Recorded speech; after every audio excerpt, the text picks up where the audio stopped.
그냥 물컵이라도 들고 이 사람들이 밥 먹고 나서 무슨 얘기 하는가 궁금은 한 거예요. 근데 그 커피 먹는데 끼지를 못하고 나중에 들어보니까 내가 바보같이 커피값 없으면 그냥 애들 마실 때 물컵 가지고 와서 같이 얘기를 섞으면 되지. 안 해도 너는 다른 사람들이 그러는데 굉장히 남의 얘기를 잘 들으니까 좋아하더라. 근데 너는 그 말 없는 것 때문에 열등감을 느끼고 그런 것 때문에. 근데 열등감이 지나치다는 것도 그죠? 열등감 지나친 것도 보면은 그 뿌리가 자존심이에요, 결국. 나는 뭔가 잘났다는 거죠. 나 니들이 모르지만 나 이런 거 잘났어. 근데 드러낼 수가 없는 거예요. 외모도 별로고 하니까. 그래서 결국은 열등감이 뭐 그렇게 귀한 재산이 아니기 때문에, 그죠?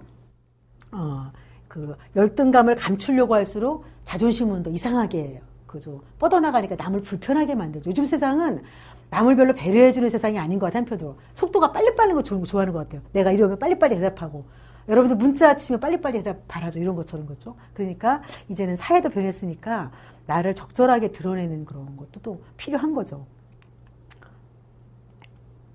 예. 그 다음에 이제 공감하는 능력이 부족하다. 그러니까 주파수를 잘 못 맞춘다는 얘기죠. 관계를 맺으려면은 상대방 입장에서 저 사람 감정은 어떨까?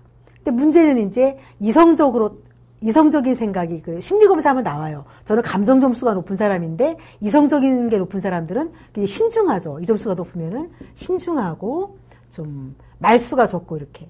그죠? 예. 좀 소극적이고 이런 거. 근데 이럴 때 이제 표현하지 못하는 거. 그래서 기본적으로 공감 기술이 좀 부족하다. 근데 공감도 일단 출발은 자기부터예요. 지금 내 마음이 어떤가 이런 거. 자기 마음도 모르는 사람이 남을 알아주려고 하면 어때요?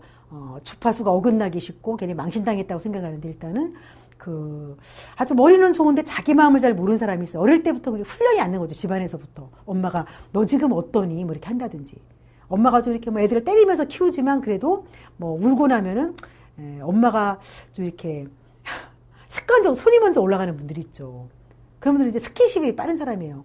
뭐 좋을 때는 아이들을 막 안아줬다가 화가 나면 근데 그런 분들은 표현을 하기 때문에 아이들이 알죠. 엄마가 지금 나 때리는 거 엄마 성질에 못 이겨서 그런다. 조금 지나면 엄마가 또 후회하면서 맛있는 거 해주더라. 좋은 방법은 아니지만 이해를 하게 하잖아요. 근데 어머니가 힘든데 아이들을 힘드니까 어머니가 막 우울해하고 그죠? 어머니가 굉장히 생각에 잠겨있고 아이들하고 눈도 안 맞추는 거예요. 그리고 제가 볼 때는 엄마가 좀 성질 났을 때 때리더라도 표현하는 사람이 많이 때리는 게 좋다는 게 아니고 어떻게든 아이들이 눈치채게끔 이렇게 소통을 해야 되는데 어머니가 생각이 너무 많고 자존심이 너무 강하고 그래서 아이들에게 스킨십도 없고 이렇게 그죠? 아이 컨택, 눈도 잘 안 맞추고 이렇게 아이들이 크다 보면 나중에 아이들이 그냥 엄마 닮아가지고 책 보는 거 이런 건 좋아하는데 자기 감정이 어떤지 이런 거. 그래서 굉장히 이것도 둔감해요, 굉장히. 그러면은, 이 능력이 떨어질 수밖에 없는 거죠. 근데 그런 사람들도 이제 부모가 돼가지고, 이제 재교육을 받는 거죠.